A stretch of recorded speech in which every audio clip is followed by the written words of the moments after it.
बहुत खुशी लगुच ये मो प्रथम थर इंटरनेशनल थिला और प्रथम थर मो गोल्ड पाइछि तो बहुत खुशी लागुଛି। तो केते दिन परिश्रम कोन उपलब्धि होला 10 वर्षर परिश्रमर फल मिलिछि मते। और सेठी जो गलो इंटरनेशनल लेवल अनेक प्लेयर भेटिलो केते शिखिलो सेठू बहुत किछि शिखिବାକୁ मिलिला एटा जेहेतु प्रथम थर थिला शिखिया ପାଇଁ बहुत मिलिला ସେମାନେ बाहरु आस्थिले तांकर बाहर कंट्री रे ट्रेनिंग शेड्यूल बहुत अलगा और हम कंट्री बहुत अलगा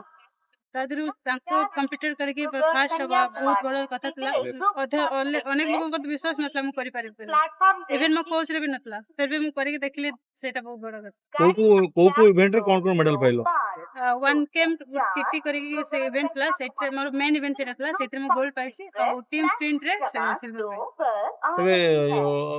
कोच को सहायता तुम केते केते काम लागला बहुत लागला मोर एक तो बारीक सर मनु सर जे से ही प्रथम कोच मोर वो 10 वर्ष 15 वर्ष हो तांको सहित अछि से जदी मते से जगह पहुंचे नै थांदे आज ए मेडल मो बेकर के न थांदा आ मोर जे कोच अछन एबे